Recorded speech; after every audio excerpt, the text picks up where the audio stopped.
মমতা ব্যানার্জি যে সত্যি সত্যি বাংলাদেশ এবং একই সঙ্গে যে ভারতের পশ্চিমবঙ্গে যে সমস্ত উগ্রপন্থী জঙ্গি গোষ্ঠী আছে না, তাদেরকে যে পরিপোষণ করতেন এবং একই সঙ্গে এদেরকে দিয়ে এই যে অন্তত পশ্চিমবঙ্গের যে ডেমোগ্রাফি, এখানে এই যে আস্তে আস্তে হিন্দুদেরকে বাদ দিয়ে মুসলমান দিয়ে ভর্তি করার জন্য তার একটা প্ল্যান ছিল। এটা কিন্তু বোঝার একটা অতি সহজ তরিকা এবং খবর এইমাত্র এই যে জানা গেল যখন পশ্চিমবঙ্গে বিজেপি ক্ষমতা আসলো এই যে শুভেন্দু অধিকারীর নেতৃত্বে, তাই না?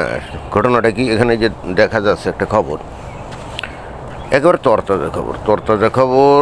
তো সেখানে কি বলছে? সেখানে বলছে যে সীমান্তে কাঁটাতার বসাতে ৪৫ দিনের মধ্যে বিএসএফকে জমি হস্তান্তরের অনুমোদন। এটা তো আমরা সবাই জানি যে বাংলাদেশ থেকে ব্যাপকভাবে অনুপ্রবেশ ঘটে ভারতের মধ্যে। এটাই সত্য, ভারত থেকে কিন্তু ওই বাংলাদেশে কোনো অনুপ্রবেশ হয় না। এটা এখন যারা মানে খুব তীব্রভাবে ভারত বিদ্বেষী হয়তো তারা বিশ্বাস করবেন না, বাট দিস ইজ রিয়ালিটি। এবং এই কারণেই বস্তুত ওই যে সীমান্ত অঞ্চলে ওখানে শুধুমাত্র বাংলাদেশের মানুষই নিহত হয়, কারণ তারাই বস্তুত এই ভারতীয় সীমান্ত অতিক্রম করে অবৈধভাবে ভারতের মধ্যে ঢুকে নানা রকম নাশকতামূলক বা চোরাকারবারিমূলক কর্মকাণ্ড করতে চায়, যেটা নাকি বিএসএফ বাধা দেয় এবং দিতে গিয়ে এই যে গুলি বন্দুক ছোড়ে, এই কারণে যে এই কাজ করলে মানুষজন ভয় পাবে এবং আর আসবে না। তো এই অনুপ্রবেশ ঠেকানোর জন্যে ভারত সরকার, আমরা তো জানি যে বাংলাদেশ সীমান্ত অঞ্চলে তারা কাঁটাতারের বেড়া দিয়েছে একটা বিস্তৃত অঞ্চলে। বাট বিস্তৃত অঞ্চলে কাঁটাতারের বেড়া দিলেও কিছু কিছু অঞ্চলে কিন্তু কাঁটাতারের বেড়া দিতে পারে নাই। এবং সেইটা যে দিতে পারে না, সেই অঞ্চলগুলো কোনটা জানেন? ওই যে মুর্শিদাবাদ, মালদা, অর্থাৎ যে অঞ্চলে বস্তুত মুসলিম অধ্যুষিত লোকজন বসবাস করে, তো ওই সমস্ত জেলার পাশ দিয়ে কিন্তু অনেক জায়গাতেই কাঁটাতারের বেড়া দিতে পারে নাই।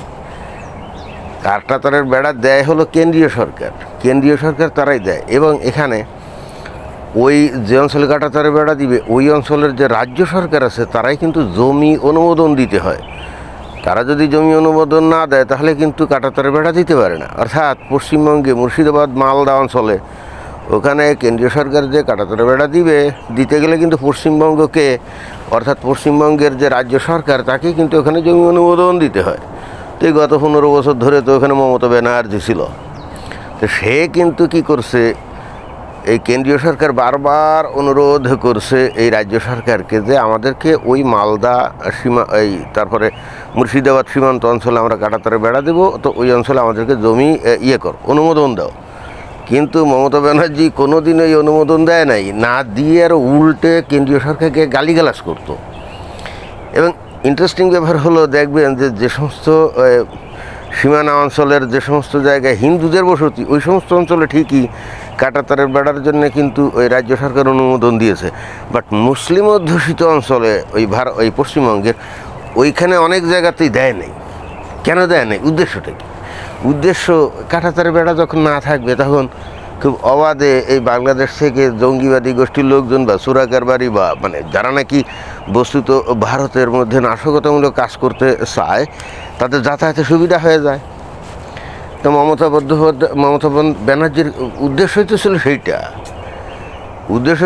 সেইটা যে ওই মুসলিম অধ্যুষিত অঞ্চলে যেন ওই বাংলাদেশ থেকে মুসলমানরা ওই অঞ্চলে ঢুকে গিয়ে ওখানে মিশে যেতে পারে এবং ওখানে জনসংখ্যা বৃদ্ধি করতে পারে, যারা নাকি বস্তুত ওই মমতা ব্যানার্জির ভোটার হবে। এবং তাদেরকে দিয়ে নানা রকম জঙ্গি তৎপরতা, ISI-এর যে কর্মকাণ্ড, এগুলো তো আমরা জানি যে সমস্ত অঞ্চলে হয়েছিল।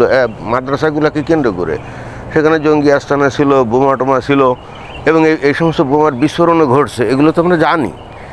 বেশ কিছুকাল আগে, মানে কয়েক বছর আগে কিন্তু ওখানে এরকম বোমা বিস্ফোরণ হয়েছিল। তো এখন এটা কিন্তু খুব কায়দা করে মমতা ব্যানার্জি এইটা অ্যালাউ করে রাখছিল এবং তার ভাইপো ওই যে অভিষেক ব্যানার্জি, কারণ এদের মূল হাতিয়ারই ছিল মুসলমানদেরকে জঙ্গি কার্যক্রম দ্বারা উদ্বুদ্ধ করা এবং একই সঙ্গে মুসলমানদের মধ্যে থেকে রিক্রুট করে গুন্ডা, মাস্তান, বদমাশ এগুলো বানানো। সেটা তো আমরা অলরেডি কিন্তু এখন জেনে গেছি। আপনারা দেখবেন যে এই মমতা ব্যানার্জির তৃণমূল কংগ্রেসের যত গুন্ডা বদমাশ আছে, যাদেরকে দিয়ে এই আকাম কুকাম করা, তো এই মমতা ব্যানার্জি আর অভিষেক বন্দ্যোপাধ্যায়, তার মধ্যে হিন্দুর সংখ্যা কম। দেখবেন যে মুসলমানদের সংখ্যা বেশি। হিন্দু যে নাই তা না, কিন্তু হিন্দুর সংখ্যা কম, মুসলমানদের সংখ্যা বেশি। কি অদ্ভুত ব্যাপার, তাই না? একটা দেশে যেখানে সংখ্যালঘু সম্প্রদায়ের মধ্য থেকে লোক বেছে নিয়ে তাদেরকে গুন্ডা ফন্ডা বানানো হয়, আমি জানি না মুসলমানদের এই জিনিসটা ধরতে পারেনি কেন। তাদেরকে যে আসলে খারাপ বানানো হচ্ছে, তারা যে খারাপ, মমতা ব্যানার্জি বেসিক্যালি এটাই যে এতদিন তুলে ধরতো বা এই প্রক্রিয়ার মধ্যেই যে ছিল, এবং তাদেরকে কোনোভাবে শিক্ষা দীক্ষা শুভভদ্র করার কোনো প্রচেষ্টা নেয় নাই, এটা মুসলমানরা কেন বুঝতে পারে নাই কে জানে। তবে এই যে আপাত সংখ্যালঘু হয়েও মাস্তানি করা, চাঁদাবাজি করার সুযোগ পাইলে মনে হয় নিজেদেরকে বীরটির মনে করতো, এই জন্যে হয়তো তারা এই বিষয়গুলো হয়তো এত গুরুত্ব দেন, এরকমও হতে পারে। তো এখন তো পশ্চিমবঙ্গে ক্ষমতার পট পরিবর্তন হয়ে গেছে। মমতা ব্যানার্জি তো আউট, তাকে ঘাট ধাক্কা দিয়ে ক্ষমতা থেকে নামানো হয়েছে, তাই না? কেন কথাটা বললাম ঘাট ধাক্কা, কারণ সে তো ক্ষমতা থেকে যাইতে চাইছিল না। সে তো নির্বাচনে পরাজিত হওয়ার পরও পদত্যাগ করে নাই, তারপরে রাজ্যপালকে হস্তক্ষেপ করে সংবিধানের ধারা বা এখানে প্রয়োগ করে তাকে কিন্তু ওখান থেকে ক্ষমতা থেকে সরাতে হয়েছে। তো যেটাকে আমরা অনেকটা বলে পাশায় লাথি দিয়ে ঘাট ধাক্কা দিয়ে বের করে দেওয়া। এবং তার লজ্জা শরম তো কম, তাতেও তার লজ্জা শরম কিছু, তাতেও সে লজ্জাটা তো পেয়েছে বলে মনে হয় নাই। তো যাই হোক, এখন তো ক্ষমতার পালাবদল হয়ে গেছে, বিজেপি ক্ষমতায় চলে আসছে। তো এখন বিজেপির এরা এই যারা আছে নেতা বা সরকার, এখানে এরা তো আসলে ভারতকে ভালোবাসে, তারা তাদের দেশকে ভালোবাসে, এ ব্যাপারে তো কোনো সন্দেহ নেই। আর ভালোবাসে বলেই সে হিন্দুত্ববাদী রাজনীতি করে, তাই না? তো এরা ক্ষমতা আসার পরই কিন্তু একেবারে প্রথম বৈঠকে মনে হয় যে ওই ক্যাবিনেটের যে মিটিং করছে, তো ওখানে এই শুভেন্দু অধিকারী বলে দিয়েছে ওকে যে সমস্ত অঞ্চলে কাঁটাতারে বেড়া দেওয়ার জন্য মমতা ব্যানার্জি জায়গা দিছিল না, মানে অনুমোদন দিছিল না, আমরা 45 দিনের মধ্যে আমরা অনুমোদন দিয়ে দেবো, যাতে কেন্দ্রীয় সরকার ওখানে গিয়ে কাঁটাতার বেড়া দিতে পারে। ব্যাস। তো এখন বাংলাদেশের লোকজন মনে করতে পারে যে ওরা কাঁটাতারে বেড়া দিবে কেন? আরে ভাই, ওরা ওদের দেশে কাঁটাতারে বেড়া দিবে কি দিবে না, এটা তো ভাই তাদের ব্যাপার, তাই না? আভ্যন্তরীণ ব্যাপার না। বাংলাদেশ তো এই ব্যাপারে কোনো কথা বলতে পারে না। আর যদি বাংলাদেশের এতে খুব খারাপ লাগে, তাহলে বাংলাদেশ তার সীমান্ত কেন নিয়ন্ত্রণ করে না? বাংলাদেশের যে বর্ডার গার্ড আছে, তারা অনেক ক্ষেত্রে দেখা যায় যে বাংলাদেশে যে গুন্ডা বদমাশ চোরাকারবারি, এগুলোকে আসলে অবাধে ভারতে ঢোকার জন্যে মানে দেখেও না দেখার ভান করা, অথবা পয়সা কড়ি নিয়ে ঘুষ টুস নিয়ে বলে আচ্ছা ঠিক আছে যা, তোরা কোনো সমস্যা নেই। আসলে বর্ডারে যত বাধাবিঘ্ন সৃষ্টি করে, মানে অবৈধ অনুপ্রবেশ ঢোকাঢুকি, এগুলো বন্ধর ব্যাপারে ভারতের বিএসএফ যতটা সক্রিয় এবং যত্নশীল, বাংলাদেশের বর্ডার গার্ড কিন্তু অতটা সক্রিয় বা অসক্রিয় না। তার কারণ কি? তারা মনে করে বাংলাদেশে অত্যাধিক জনসংখ্যা, এখান থেকে যদি লোকজন ভেগে যদি কিছু ওই যে ভারতে ঢুকে চলে যায়, মিশে যায়, অসুবিধা কী? তাহলে তো বাংলাদেশেরই সুবিধা, তাই না? মনে হয় এই কারণে বাংলাদেশের বর্ডার গার্ড এগুলোকে তেমন একটা কেয়ার করে না।